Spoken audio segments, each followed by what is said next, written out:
subax wanaagsan. صباح الخير. Good morning. السلام عليكم ورحمة الله تعالى وبركاته. waxaan raynaa ka hadla dadka lamaanayaasha ama dadka isqaba sheekada idin kaga sheekeyna nin xaaskiisa ka dhacaysa ninka mar walba uu shaqeyn jiray maanta jimcada oo kaliya ayuu jaanis lahaa habeenkii jimcada soo galaysa xaaskiisa wuxuu ku dhahay xabiibtii bari waxba alisay ha kicin iska hurdo dadku daa ilaa aniga shaqo ma leeyahay waayahay ay dhahday subaxii alisayda jimcada asiga ayaa soo kacay guriga hoosha ayuu qabtay wuu hagaajiyay kadib cuntada uu diyaariyay miiskuna ku diyaariyay cuntada iyada soo kacday waxay aragtay gurigii oo qurux badan iyo cuntadii miis ku diyaarsan markaas ay soo ag fadhiistay garabkiisa ku seexatay waxay dhahday yaa diyaariyay wuxuu dhahay aniga ayaa diyaariyay markaas wuxuu oosay markaas wuxuu dhahay maxaa la oonaysaa waxay dhahday waxaa la oonaya waxay tahay adiga maxaa mar hore nolosheeda ugu soo biiraysa nolosheeda maxaad ugu soo daray ilaan waxay ku aragtay wanaag iyo naxariis marka waxaa fiican waxaan ka hadlayaa ragga xaaskaaga inaad wanaajiso hawsha alla qabad waqtiyada aad jaaniska haysid oo tv inta ku mashquulad ciyaar ku mashquulad waxaa gabdhaheena Soomaaliyeed soo luqlay waa siidee caloosha kala sidina caloosh waxa u sii deesteen ma garanayo yaa tartan inay ku jiraan lacag ay ku qaadanaa camalku waa deesteen maxaa dhibkaas isdhisa jim qaada dhaxda qatar ka dhiga ya hadda isqurxisid adeeg ku fiican tahay in isqurxisid oo isnidaamisid ya fiir haddii oo aad macnaa gameka dembi ma umaleynaysaa jim haddaa gashid dembi ma umaleynaysaa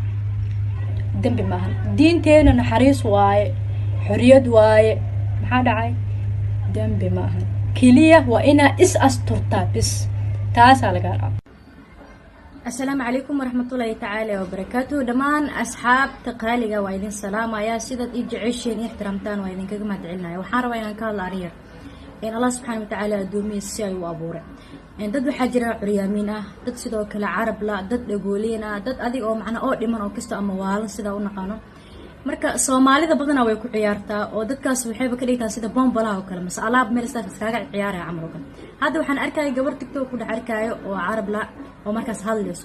ayaga commentigan aqrinaaye sida iyadu hadlayso camal oo kale u dhadhaajinaa carab la iska dhigayaan waxaa idin dhila sidaas waa qalad qofku waxaa fiican hadduu adiga macna adiga ka sareyso oo lixdan hadii ku dhameystiran yihiin haddii oo sheeg waa fiican tahay maskaxda just ay tahay waxaa fiican in adiga isha qofkaas aad dhiirigelisid maahan inaad ka niijibisid oo siduu yahay amar walba aad dareesid waxaa fiican kor inaad u qaadid aad soo dhaweysid laakiin waxaa idin ka codsanayaa inaad dhadhaajin qofka siduu yahay inaad ku raacdiin oo soo dhaweysin aad amaantiin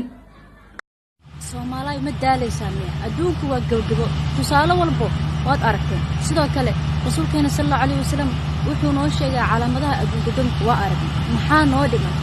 noo dhiman ma daalaysaa miya isku xishood qofkan maanta adiga xumaanta aad ka sheegaysid yaa abuur Allah abuur adigana yaa ku abuur Allah ayaa ku abuur waxaan loo baahan yahay inaad ka aamusto kaliya waxaad ku leedahay waano rasuulkeena sallallahu alayhi wasallam wuxuu umadeeda iga gaarsiiyay diinta iyo waanida kaliya adiga waxaad ku leedahay waano oo kaliya Soomaali xoog kuma lihi Allah subhanahu wa ta'ala ayaa la xisaabtay adigana ku xisaabtay malaa'iga garbiga saar isku xishooda qofkaas afaariiska baxdare faraha ka qaad hadaaciso hadaa wax walba aad maxaad ka faa'iideysan hanti iyo ajir inta ma ka faa'iideysid isku xishood dib isku fiiri min weynaad gabar weynaad Allah ka cabsada xamaatada iska dhaafa walaasheeda muslimada ahayd maalin waxa dhici doonta